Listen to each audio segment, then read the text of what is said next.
So a little bit of background. I worked with Quivira this year on helping implement a planning program. They got some money from the NRCS to work with Colorado State University, Go Rams, and Mad Ag, a group based in Boulder, Colorado, to think about ranch planning in a new way. So for those of you familiar with the NRCS, they've been doing conservation planning for a really long time. And the point of this grant was to think, how can we be a little bit more holistic and really focus on soil and carbon potentially in planning on ranches in both ranches and farms in Colorado and New Mexico. And so that's going to be kind of what I go over today, right? We started in January and it's October, and so we're 10 months in, and we thought we'd give an update and just talk through some ideas and hopefully talk about it together. And I am hoping that folks, that this is a dialogue, so reach up with any questions, and I'd love it. I actually don't know why this happened, but I'm going to stop sharing really quick. And if you guys just want to really quick for me, just type your name, where you're from, and your day-to-day profession in the chat. That would help me, and maybe like why you came to Regenerate the conference. That'll help me kind of tailor it a little bit and know who my audience is. If most of you guys work at NRCS, I can speak a little bit more NRCS, or if we're mostly range folks or ranchers, that's helpful. So if you could do that really quick, that'll be awesome. And I'm going to stop my share so I can see the chat. And my background, so my day-to-day job now, I'll go while you guys are all typing in there, hopefully. My day-to-day job right now is I'm working in the geospatial world. I do a lot of remote sensing, data analytics right now, but it's been a crazy year for me. I worked this summer while I was helping out with the Quivira program on a ranch in northeastern Oregon. I've worked on cattle ranches all around the Intermountain West for the better part of a decade now. And currently I'm in Rapid City, South Dakota with my partner. We moved out here for a job that she took, doing similar stuff in the Northern Great Plains as the Carbon Ranch Initiative. So it's fun stuff.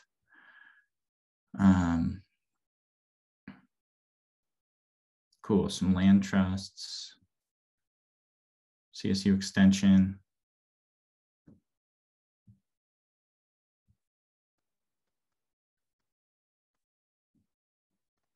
Awesome. Well, I appreciate that as those come in. And knowing the context of where you guys are all at, like I said, please interrupt me. Let's make this a dialogue. It's more fun. Grab a beer, or a seltzer or whatever, water, and we just get to hang out with each other for a little bit from all around. So I'll go back to, I don't know why it doesn't let you see the chat when I share again, but okay. So here we are, ranch planning. This isn't a thing I did alone. Eva and Jess were also a huge part of this, as well as our folks at CSU and Mad Ag. I'll do a quick land acknowledgement as well. I'm up here in Rapid City, South Dakota. We are in Lakota Sioux country, and just so grateful. I've gotten to work the land here. My partner has a family ranch here, and man, that land is long tenured by people before settlers got here, and they're still tending it today. And so I'm just so thankful and grateful for the knowledge that they've contributed, and a lot of what we do is based in that knowledge. And we hope to continue positive relationships with all nations and peoples around land management, because that's what we all care about. So what I'm going to talk about today, briefly, I'm going to go over carbon and soil health, right? So that's this idea of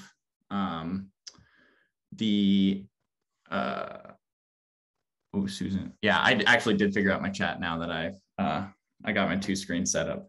Thanks, Susan.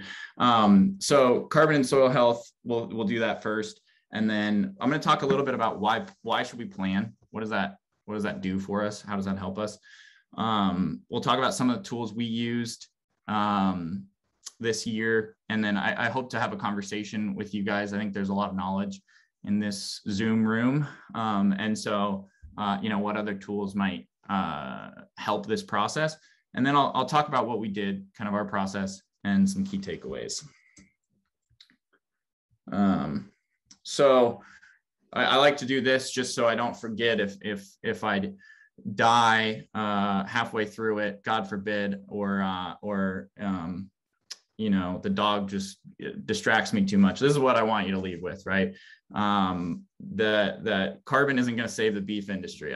I've been working with sheep and cattle for a while now, and I'm kind of involved more today with some of the venture capital and the business side that's entering into regenerative ag. And in a couple of meetings this week, I've heard multiple times that this carbon space is the Wild West once again. and it kind of is. There's a lot of energy around carbon, and it's not going to save the industry, but it is something that's a neat part of what we do on rangelands. And that soil health, no matter what lens, whether it's through an ecosystem service marketplace, right? So that's like carbon credits, whether it's through other ecosystem service markets like biodiversity or timber credits or whatever it is, soil health matters intrinsically without a market, right? It matters because it betters our land and it helps our businesses. And so focusing on soil health can be an effective lens to think about planning when thinking about planning, because it's the pun intended, it's the root of all the things that we do. And so, and then the last thing I hope we all take away is that this is ranching is a world where, marketplaces, policy, and weather are not under our control. And so taking some time to articulate what is under our control, where do we have levers that we can pull, and what are the scenarios that might impact our businesses can be really valuable. So I hope that you guys take those three things away. So to get us started on carbon, like I mentioned, this is a graph I stole from, this would piss off the academics. I don't remember what paper, but it was an academic paper. And it was, what are the technological options for carbon stocks, right? What can we do? Well, they classify it into two categories. You can reduce emissions or increase your soil organic carbon, that's SOC there. So I was looking at this graph and I was like, well, where does ranch land fall into this graph, right? And so at the top, right, these are our options. And right here in green, we see that we can increase soil organic content potentially through these cover crops, tillage, and manure. Well, that's not really ranch land. So what does that mean? Well, in this, increasing retention time of soil carbon, that's really where it is. Thinking about deep root systems, perennial systems, that's really where ranch land has a role in the carbon space. A lot of ranchers have some farmland as well, so there is some potential for cover crops and things. But when we think about rangelands, really, it's a different conversation, right? It's big acres, small amounts of carbon, and it's very variable. And Eva, I'm sure, has talked about some of this stuff in her presentations, but it's going to vary a lot more with water than it is with management and some of these things. So we took this carbon ranch plan idea and really started to focus, all right, let's just make sure that soil health is intact. I put this picture in here because I like to remember that rangelands are so complex, and when we're managing ranches, there's some farmland in this picture, there's timber, there's dryland down in the bottom there. This is the ranch I was at in Oregon. Down in the bottom there, there's a lot of riparian country. And so there's these whole ecosystems that we're managing. And to think that we're just going to manage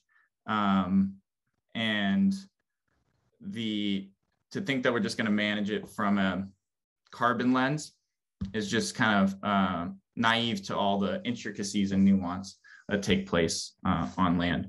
But underneath all of this stuff is in fact soil. So there's my brief carbon overview. Here's the lesson. Is carbon the answer to all of our problems? I told you I was going to get you to learn this. I don't think that it is, unfortunately. But I think that there's potential, and from a storytelling piece of the importance of ranching and rangelands, it is bringing that into the light of kind of the more general public. A lot more people are focusing on well, man, there's all these lands I hadn't thought about ever. And now I do, because of the carbon potential and things. And so I think moving forward, we really need to be leveraging the fact that we are getting our 15 minutes of fame here.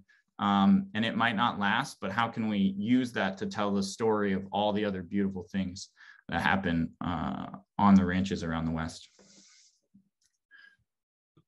And so this is kind of the transition into soil health. And so will focusing on soil improve resilience? Man, I sure think so. And I know that some people here do, and a lot of people around the West do. So that's the good news. Okay, so I wanted to talk a little bit about soil health and cover some of the principles. A lot of you guys mentioned that you were kind of with resource management groups or land trusts, NRCS. So you're all going to be really familiar with the soil health principles. And I just wanted to cover, when we think about soil health planning on arid rangelands, what are the tools that we have? And so I mentioned this, that vegetative cover and carbon are going to often vary more with rainfall than they do from management, but that is not to minimize the role of management in maximizing the effect of that rainfall, right? Dry years mean there's less grass. Wet years mean there's more grass, but how can we manage places so that the rain that does come, when it comes, is staying in the ground and growing grass for us more effectively? So what are the management actions that we, in framing this conversation, that we really have on ranches? I really think that there's three things from a ranch management perspective that we can do, and this is more of the applied setting. We get to put water places, right, through watering our livestock, through pipelines and things like, and storage tanks. We get to fence with electric fence, permanent fence, collars, which I just had a meeting with those guys, so maybe that'll be the future. And then we get to play around with genetics, right, and think of small frame, big size, big frame cattle, things like that. But I wanted to frame it this way because every time there's a new management practice that we're interested in implementing, things like a new fence line, a new water tank, or switching genetics, it's risky and costly. And so I really want to emphasize that, and that's where planning has its role, because we can think through these strategies and think through the risks and have somebody come alongside the rancher and talk through the risks, the costs, the benefits of the management actions that we can use, the levers we can pull, and how they're going to impact soil health and the health of the ranch long term. So the soil health principles, you've probably all seen these. So I wanted to paint them in light of rangelands, right? Because what do they mean when we're thinking about managing arid rangelands? Soil armor, right? That's things like, all right, let's manage for residual grass, right? So that there's a lot of bare ground, and so we can try to leave more biomass on the ground that hasn't been eaten by cattle. Minimizing disturbance, that's things like really caring for sensitive areas, and ensuring that, you know, when we're in riparian zones, we're not beating them to crud. I cuss too much sometimes, so I'm trying to quit doing that. So plant diversity, things like rotating our cattle more, potentially reseeding historical, you know, alfalfa fields, or if we've got a bunch of brome that's come in and it's historically been hay fields. So these are some of the management actions, right? Live roots, what do we do for that soil health principle? Well, we got to rest our pastures so that we don't overgraze them and decrease the underground biomass in the roots by putting too much pressure on the above ground plant. And then livestock integration. Duh, it's what we're all here for. Hopefully you guys caught the gist that I like animals, and this is ranch planning. I'll leave the farm planning to somebody else. Quick story. I'm an aside kind of guy, but we started this process, and I've been working on ranches for a while, and we were like, we had to really get on our team, get the language straight, because ranching and farming are not the same thing. And we got to have some good conversations about what is the difference between ranching and farming. What does that mean? Why does that matter socially, and why does it matter culturally? And you know, there's a lot of similarities, and the line is not a clear line in the sand.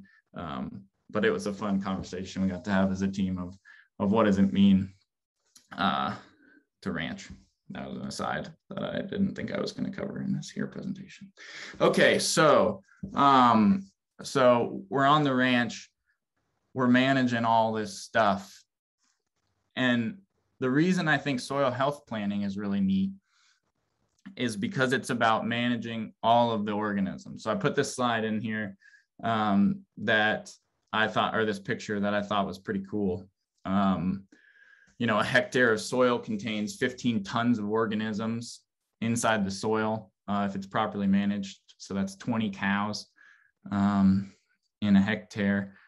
It was stolen from the people who use hectares. This is where I plagiarized this from. I don't even know. Eva probably knows how many acres that is. But, you know, I just bring this up because when we're managing a ranch, we're managing people, staff, we're managing family relationships and social dynamics, we're managing animals, and we're managing plants, and we're managing a ton of soil organisms.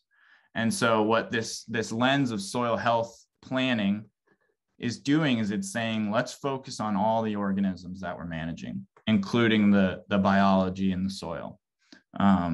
And thinking about cows as part of that, people as part of that, all of that.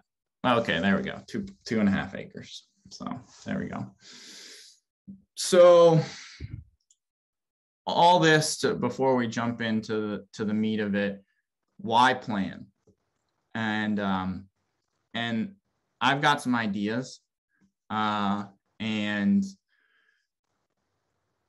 you've heard me mention a couple so far, but I wanted to take a minute here if you guys want, and you all showed up here. And so I'm curious why you think a talk about carbon ranch plans is important, and just open up the floor for a minute while we have this time together.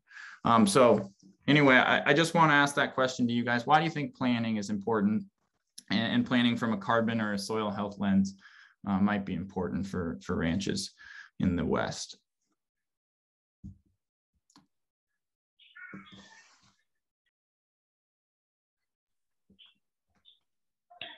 I could chime in. Can you guys hear me? I can't. Yeah. Kind of get to see everybody else. Yeah. I just think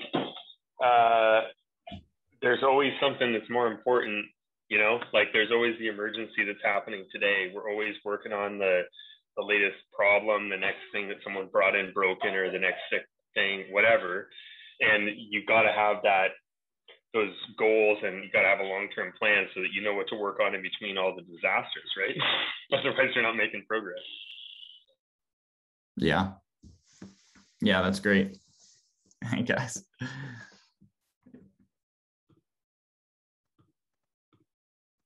Any other thoughts? Yeah, I guess I'd chime in and say, you know, I'm interested to go into your point you have up on the screen, seeing how this is different than kind of the business as usual NRCS conservation plan. You know, most of our partners do that, but I'm not convinced that just because we've always done it this way, that it's the right way to do it. So always interested in hearing different perspectives. Yeah.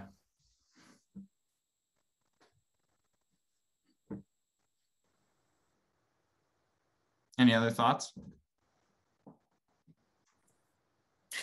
I kind of want to chime really quickly. So I'm a partner position between CSU Extension and the NRCS.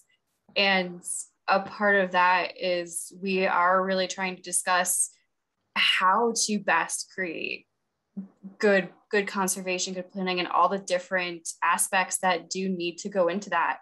And I mean, soil health is even something that's still a relatively new concept to even get people to think about on the rangelands, especially how to integrate that into it. It's really easy for you to talk to somebody who's growing veggies or crops about like, okay, let's do this to increase our soil organic matter. It's a lot more difficult on the rangelands, especially with just the size of them.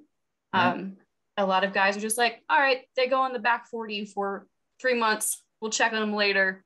Hopefully it recovers next year. So really trying to build up the plans to be more holistic, I think is really important. Yeah, thanks, Kat.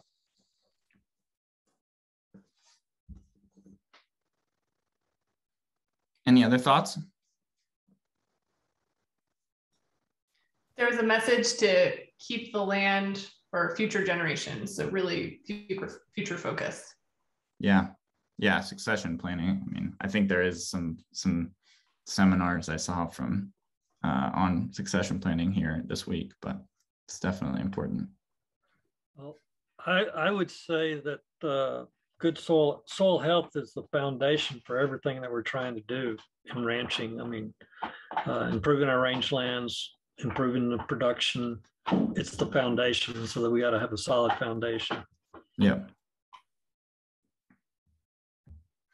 and I think that's why it's so fun to build a plan that is rooted in principles of soil health, right? So start from the bottom and move up, right? We start with the millions of organisms in the dirt, and then we think about, you know, the plants growing from there, the animals eating those plants, and the people making a living off the animals. So it all starts in the dirt.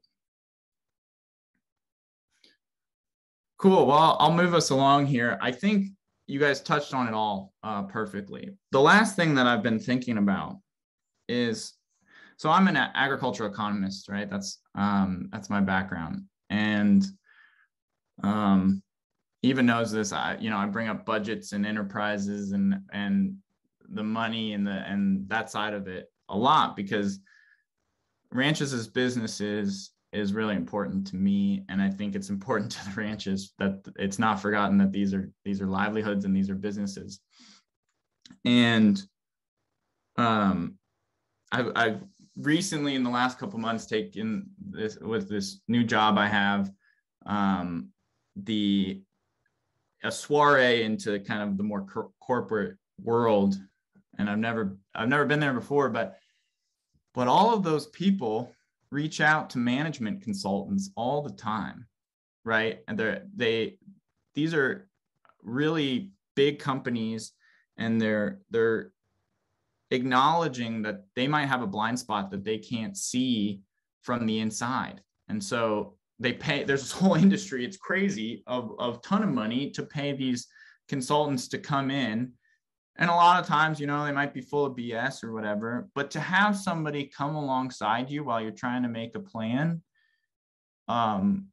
and provide some outside perspectives and a sounding board and a little bit of expertise, can go a long way. And I really don't think you have to have that much expertise. I think it's getting some outside perspective, and really trusting,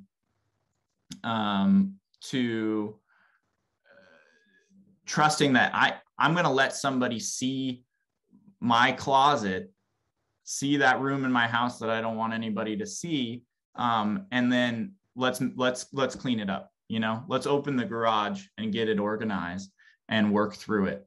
And so I think businesses have been doing this for a long time, and I think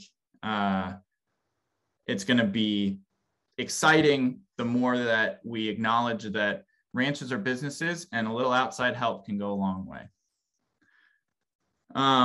So moving on,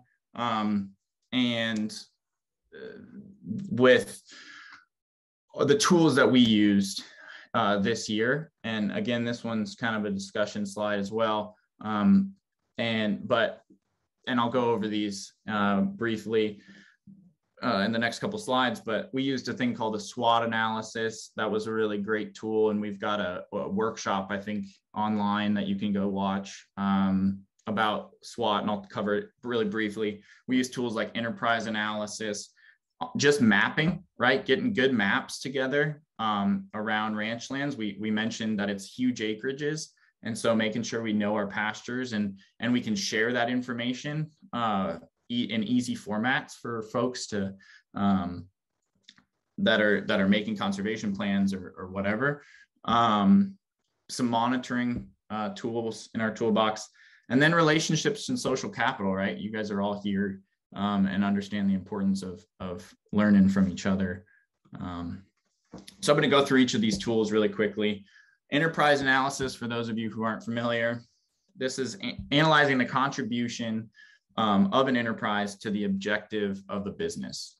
And I always say objective of the business and not to the net income, which is what the accounting idea of an enterprise budget would be, because sometimes, and I gave a presentation on this that you can also go and watch that dives deep in enterprise analysis, but sometimes it's okay if we don't assume that a ranching business is a profit maximizing entity, that the objective is not to make the most money. Most of the time it's not, right? We'd probably all do different things with our lives. But understanding, you know, does this enterprise, to quote Marie Kondo or whoever the cleaning the house person was, does it spark joy, right? It might be, I hate yearlings, but I love calves, or vice versa. I hate calving and I just want to run yearlings, or maybe it's, man, I really wish I didn't have to put up my own hay anymore. So there's a lot that goes into choosing enterprises and thinking about the contribution of enterprises to the business. But one of them, of course, should be and needs to be money. So that's that. Identify the objective function. What's the objective? And then we identify the enterprises and analyze each of them separately. Next thing we do is a SWOT analysis. And this is identifying strengths, weaknesses, opportunities, and threats.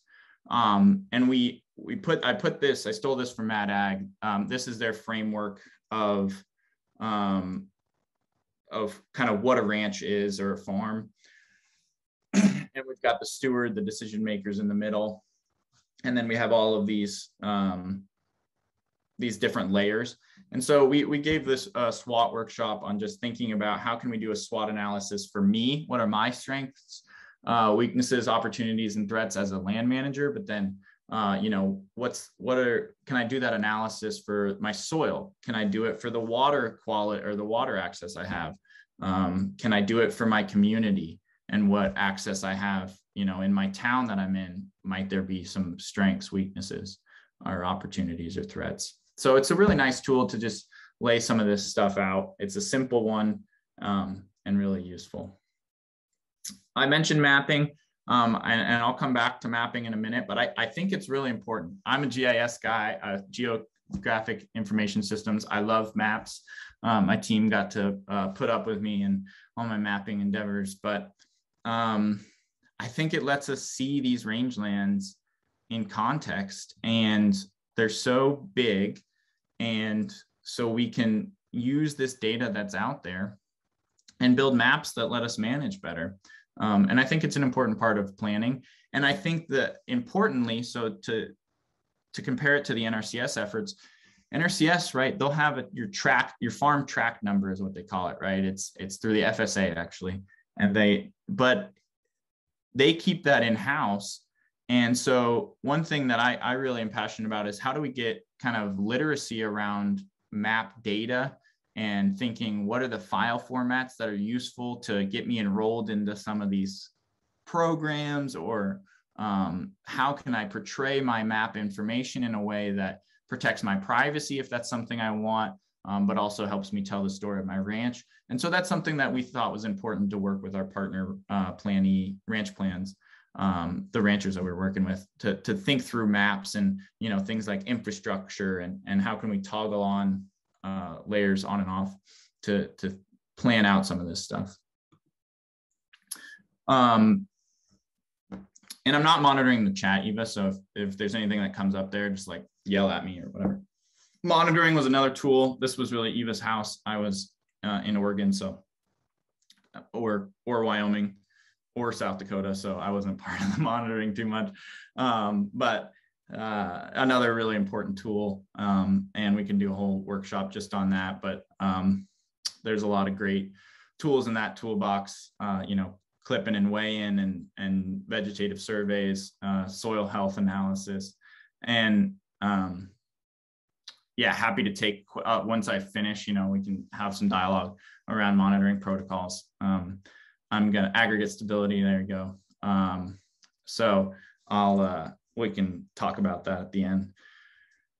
And the last one, maybe it's the last one, I can't remember. But is relationships and networking. I think that's a really big part of ranch planning. Kat, you mentioned earlier, right? You're at CSU and the NRCS, and then you're working with all these ranchers. And when we're thinking about planning, how can we leverage the relationships that we as planners have to better kind of the situation of the ranches? And then continue with all these ranches we work with to build social capital amongst the ranchers. I think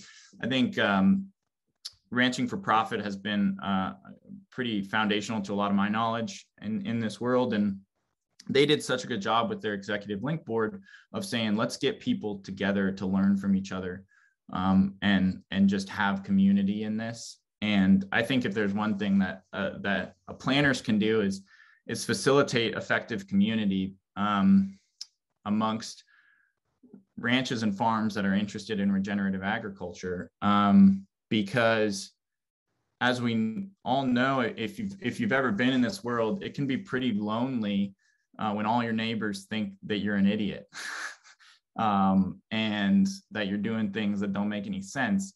And so facilitating community to ensure that we can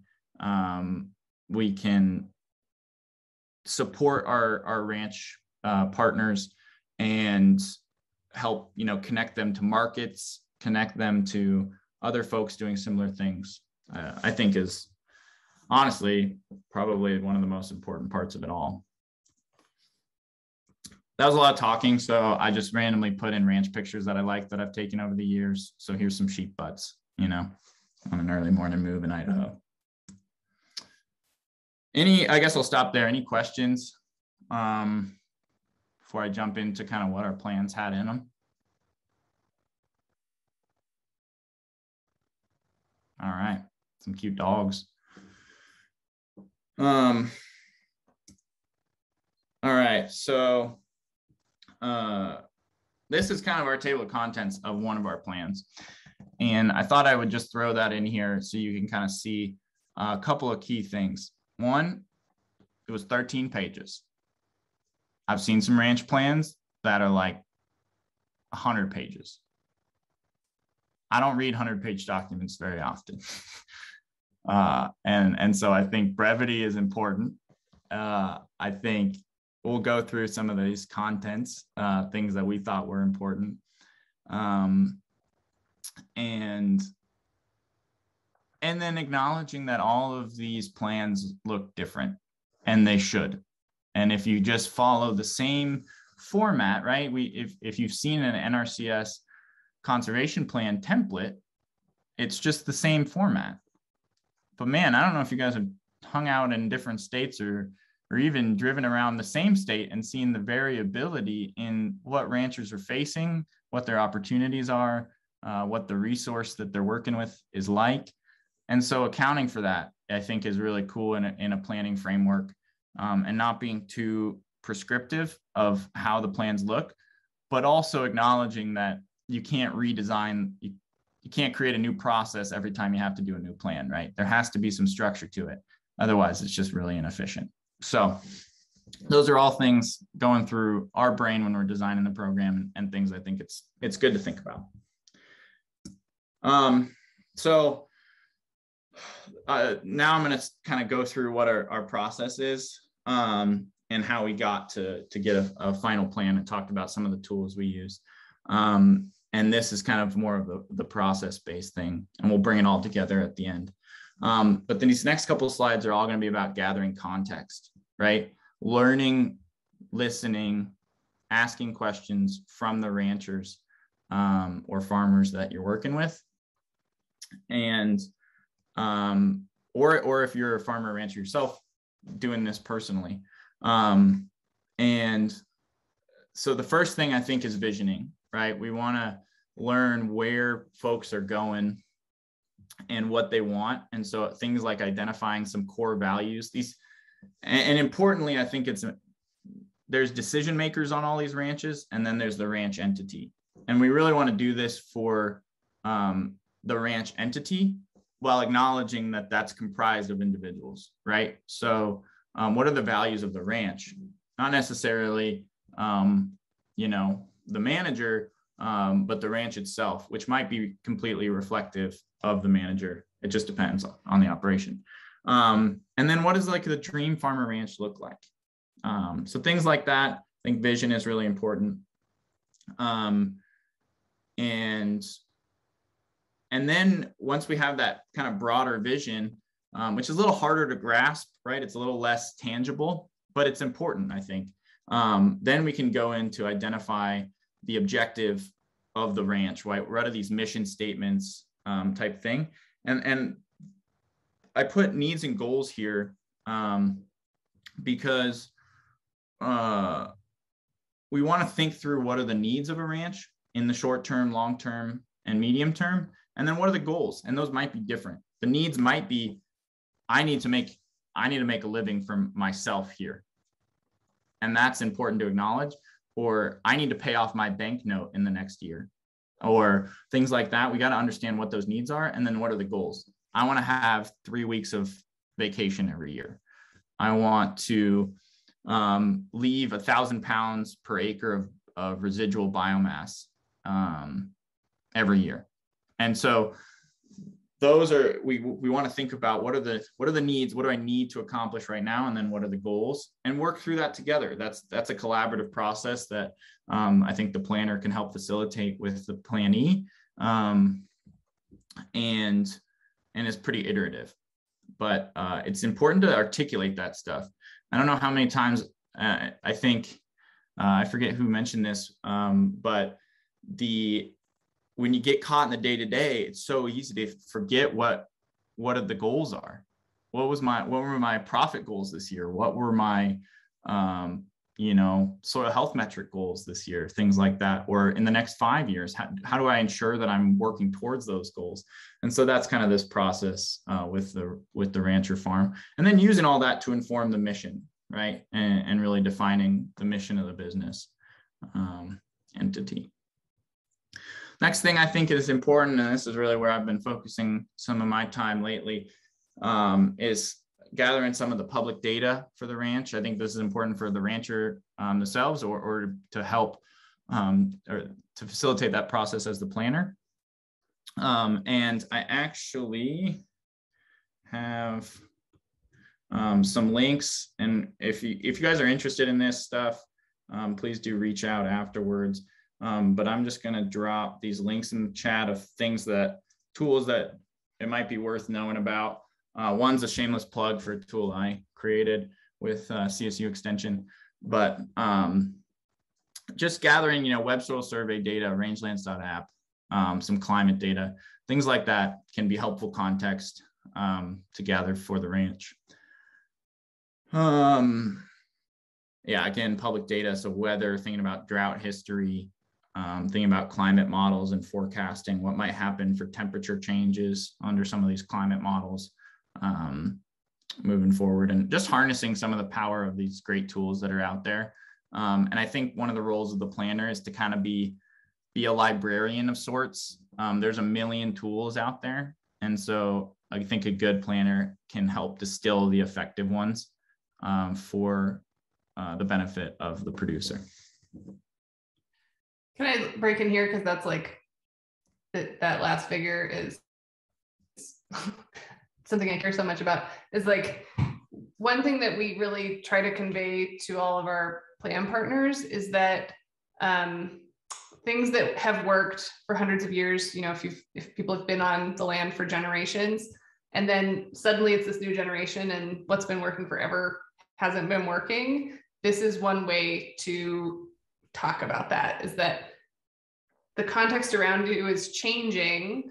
And so, there are lots of really important cultural traditions for why doing it this way for so long, why you do that. And here's some new considerations that it might not be your individual fault of why things aren't working anymore. So I think the variability and the changing conditions is just hot tip. It's such a nice way to talk to people who are, who may feel embarrassed or may feel a lot of pressure from older generations one way or another. So that's my 2 cents, and I'll turn back over to Reid. Yeah, I think you're right on. The last thing something I'm pretty passionate about as well is identifying the capital. What sources of capital and what are the assets of a ranch? I think about, so I've taken a lot of accounting classes in my life, right? And done like business planning and accounting, and thinking about the balance sheet, right? What are the assets of the ranch? But thinking about that in so much more than financial capital, right? That's one of these 8. But what's the social capital? What are the relationships that the ranch has with their neighbors, with their community, and with markets potentially? What's the living capital? Like, what are, there's your animals on the balance sheet, there's your organisms in the soil. And what sort of intellectual capital is on the ranch? Maybe it's a younger manager, but their grandmother lived there her whole life and have seen the cycling of droughts and management, and that's such an important intellectual capital resource to tap if you're the young manager trying to figure out, whoa, I've never seen this before in my 5 years managing. Well, go ask grandma. I bet she has, and if she hasn't, I bet there's some wisdom to be learned there anyway. So I think it's important to think about financial capital when you're thinking about these plans. What are the assets that we have to leverage? What are the land bases we're working with? And then what are these other forms of capital? And identifying that and writing it down with your plannees. And then, and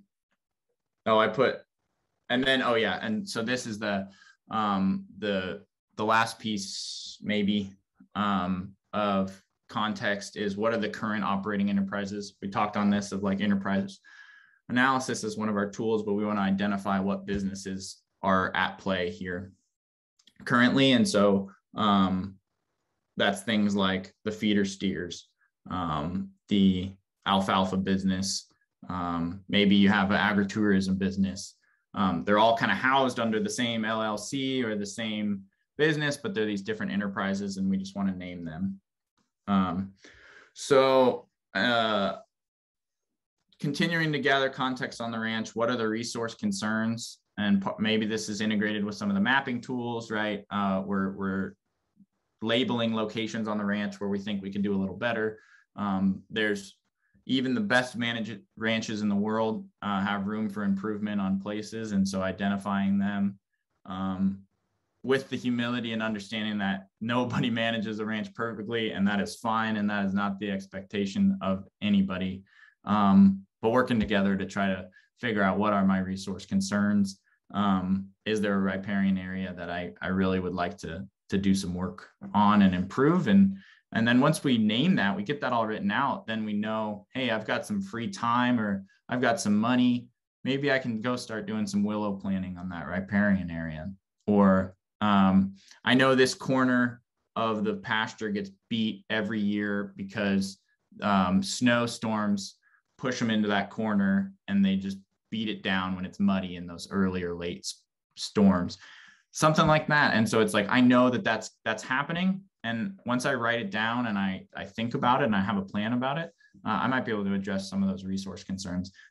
Again, probably most of you guys know this, but that's the NRCS spends all their time here. I think it's one of the contexts that we're gathering, right? Because we're focusing on the whole piece, right? The holistic effort. Last thing, I'm going to stop saying last thing. Next thing is identifying management zones. I think the NRCS calls these conservation unit zones, or I forget. But basically, it's like what are the on a ranch? I think it's important to identify what are the units that I can actually impact. So I put this map up here, right? Because I've got the soil map overlaid on this map.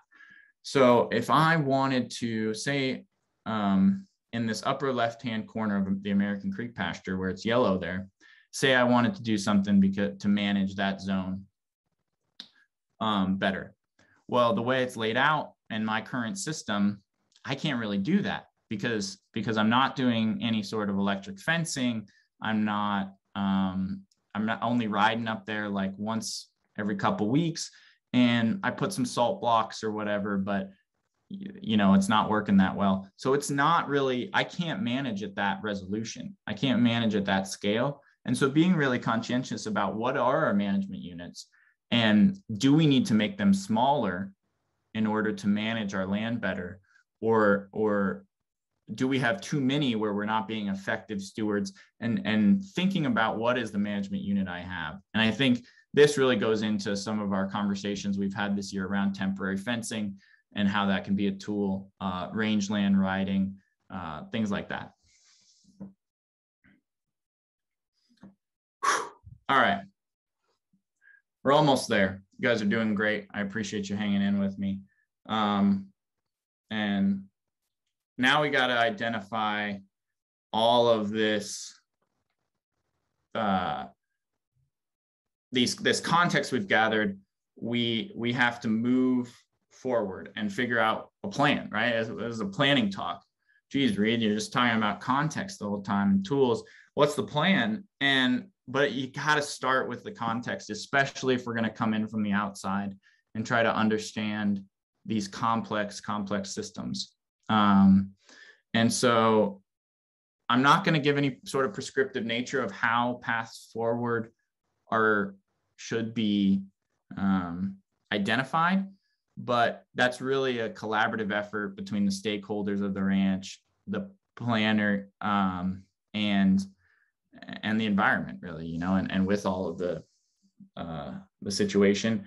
What I will give is this complicated arrow model of how I think this all fits together, and what we can do to make a plan that might actually add some value to folks. So we just spent all that time in context, right? So we're gathering context about the ranch. We're really listening well, and just learning about what's going on. And then what we can do from that context is work with our planning partners and try to identify some mechanisms that we can use in the short, medium, and long term to benefit the ranch and its stakeholders. And so when we wrote those out this year, right, we were thinking what goal that we had worked through is this addressing, what's the financial impact of that, or the impact on my kind of objective, my main mission of the ranch, if it's not profit, and then what are the actions I need to take in order to kind of enact that mechanism. We call them mechanisms. I think Mad Ag's calling them levers. Whatever it is, it's kind of the action steps that come out of these plans. And then we want to monitor for those mechanisms. And I put kind of the 4 things that I think in ranching that are really important to monitor for. We're monitoring our rangelands, right? So that's our vegetation, our biomass, our species composition. We're looking at soil.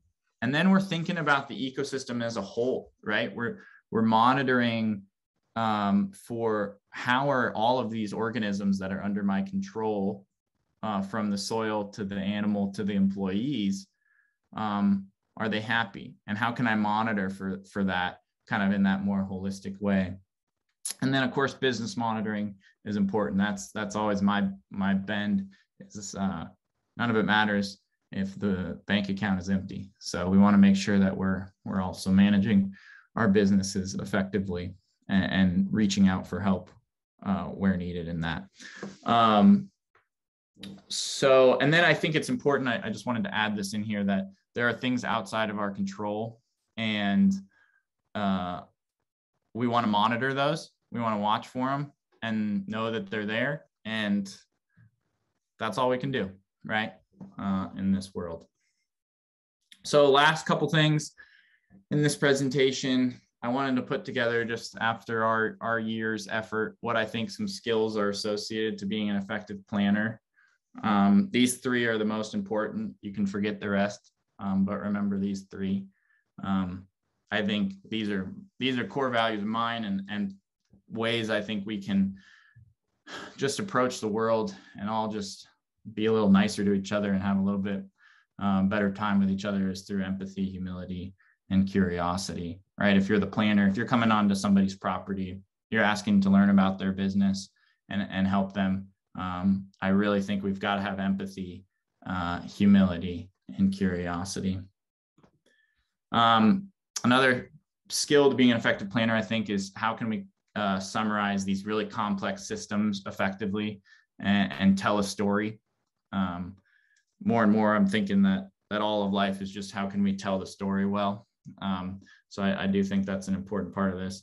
The ability to identify the vulnerabilities of the ranch is really a value add. I think that somebody from the outside can often do, where somebody on the inside, it might be harder to see those sometimes. So that's an important skill. And then the last thing, like I mentioned, having relationships to those local agricultural communities to be able to connect that social capital, I think is important. And one of the major downturns of me being an effective planner, because I was not in New Mexico where we were doing this, so I have relationships with folks, but they're all over the Intermountain West and not in that local context. Tips for an effective plan, on the other hand, I start with this one. No writing is ever finished, only abandoned. It's an old quote that a writing teacher gave me. The plans are never done, right? And so thinking of them as living documents, and checking back in with them and reevaluating it as needed, updating it with new information is an important part of the process. This one's courtesy of Eva Stricker. The plan, the written plan, is really in service of the process of planning, right? We've talked about a lot of ways that we can work with our planning partners to just hopefully better some things on their properties. And so really it's not, the written part is just the final product that you turn into your grant person or whatever. But really the process is what's important. I think another effective plan is to play out various scenarios with the ranch and see like, hey, if we can get this lease, what happens if we have 3 years of 10-inch rainfall, or you guys are in New Mexico, maybe 10-inch years are big years for you, but say we have 3 years of 4-inch years or whatever, then what does that mean? And so just working through some of the scenarios, I think is an important part of planning. And then identify financial components early. So things like if there's practices that you want to implement, those levers, things I touched on the beginning of the meeting, like water locations or new fence lines, be realistic about the financial components of those and figuring out funding mechanisms, whether it's the NRCS and the EQIP or CRP or CSP programs, or if it's grants, other things, other nonprofit programs.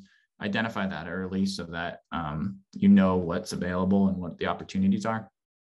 And then along those lines, ensure that the language in the plan matches those used by funders, just so you can kind of access that financial capital that's out there.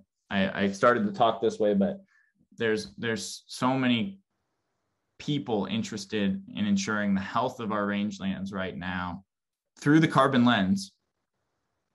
But this is our time. We get to tell the story of what we're doing and say, hey, sure, carbon might be a part of it, but also you wouldn't believe the bird habitat I have on my place and the amount of ungulates that pass through and the fish in my streams, and tell the story of all of the benefits of having working lands in the West. And so, yeah, that's basically all I got. And would love some question time. We can take a break.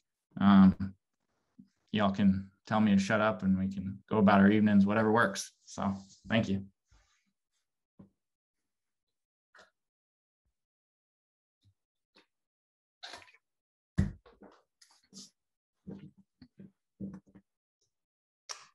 Awesome. Yeah, Reid, do you want to stop screen sharing? So yeah. Until somebody asks to go back to a particular slide. Yeah.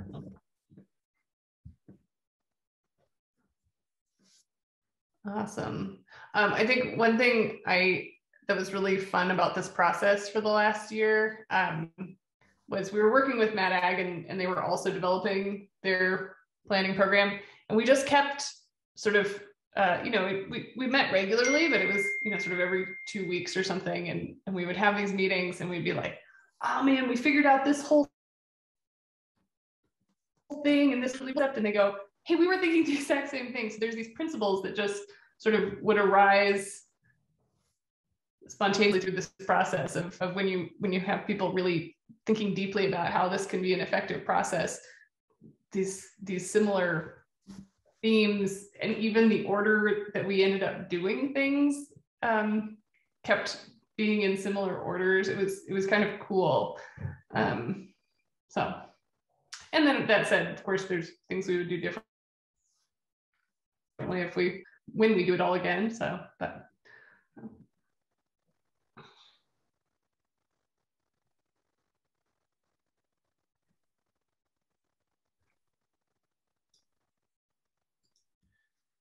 Any other thoughts?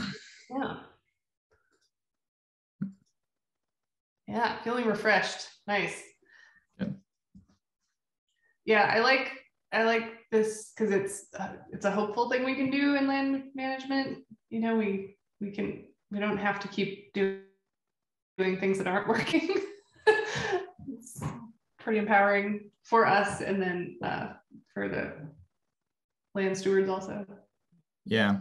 And there's so many tools out there, right? And there's, whether it be conservation easements or payment programs or cattle genetics, or there's a lot of tools that are available to land managers and to ranchers around the West. And I think effective planning really, I said this already, but I think it harks back to this librarian model, right? How do we pull the right books off the shelf that folks are going to enjoy reading and benefit from. I was wondering, seems like if we've got a minute here, thanks a lot, Reid and Eva, for talking about this stuff. And I'm wondering if you could talk a little bit about building up that capital with the ranches you're working with. And obviously we've got this kind of early adopter curve, and then we need all these, we got the innovators, we got the early adopters, we need to keep on getting through that whole curve. And I'm wondering, for an institution, organization, or someone trying to, like, what we see as ranchers is, we joke that if we do something and the neighbors think we're crazy, well, in 5 years, either they'll be doing it our way or we'll be out of business, right? Kind of thing. Like, across the fence line, they have to see it. They have to see it for a couple of years. And then, I mean, the day that I saw my neighbor reeling out a polywire fence, like, I actually kind of started to cry, like, when I turned around his driveway, not gonna lie. But for an organization or institution, can you talk a little bit about building that and how we move out from those innovators and get across more of the sector? Yeah, no, I think you're right on. What's your name? This is Tristan up in, Tristan. Okay, cool. Yeah, it doesn't show up. BC, Canada. Sorry. Yeah. I sense some Canadian in there. Yeah, I've got some relatives that ranch up in outside Williams Lake. But I think you're right on, and it's touching on that kind of isolation and that community piece, right? It's like when you're just doing it in the middle of nowhere because you go to some random in the middle of these where it's just business as usual all around you. You're this island, and then you go to a Regenerate conference and you're like, man, there's other people doing this. And but you're totally right. It takes time, and it takes people demonstrating that it's effective, and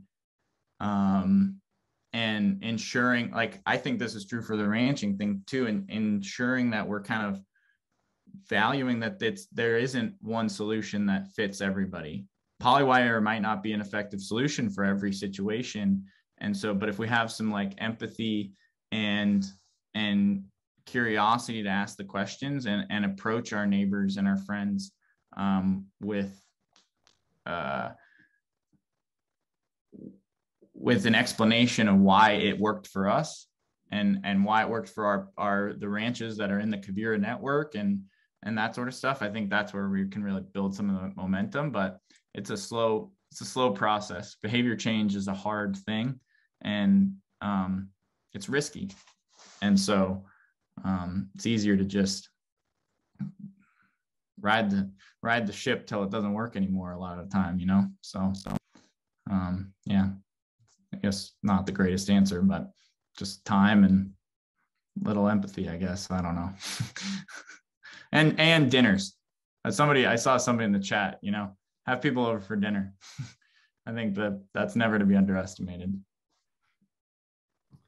Yeah, one thing we didn't do this year, but we're going to do in the future is the planner will facilitate small gatherings on the target operation, inviting all the stakeholders and then the local technical service providers also. And it'll be ostensibly, it'll be a workshop about monitoring or soil health or the plan process or something like that. But that, again, doing the activities in service of relationships. So that's something we didn't do in this last year. And that's something we're going to ask our plan partners to agree to this year, is that they'll host people their whole community will come on. I mean, who they invite will come on, and that'll be built into the process. So we'll see if that works better next time. Iterative improvement, but that was something that we specifically wanted is, how can we spread this out from the single operation to community and the people who are living there, right? Because, right now Reid's wherever Reid is, and each of our planners only is in one place, but the communities all over.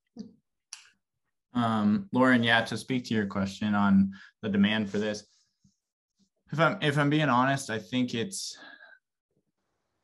there's a lot of energy around it right now, particularly like this carbon effort. A lot of it came out of California with their Healthy Soils program that they initiated, and carbon plans were a part of it. And then New Mexico and Colorado have done similar Healthy Soils programs, and these plans were kind of a prerequisite to those accessing those funds. And so, you know, funds drive a lot of things, and so you know, my partner's dad does this kind of thing in South Dakota. Their team is doing it in the Northern Great Plains. So it's more and more common, I think, as kind of around the West as a tool to, because they realize, I think folks at the NRCS and some of these big funders are just realizing that behavior change doesn't happen without some technical service advice and somebody walking alongside folks to help in the process. And so I think it is getting more and more common, but still kind of a niche thing. And I think there's lessons to be learned. I don't think it's a perfect system like anything, but has some value that it can add.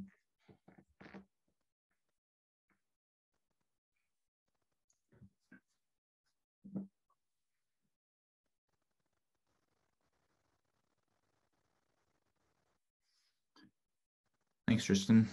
Any other thoughts before we close off? There's nothing worse than like sticking around a meeting where everybody's tired, but nobody wants to just like drop off, you know, because you feel invested. So I won't do that to you.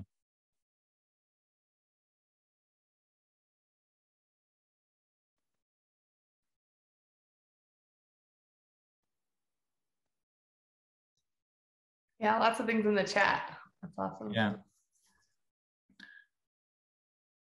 Well, cool. Thanks, guys. Thanks so much for sticking around and spending your Thursday evening with me.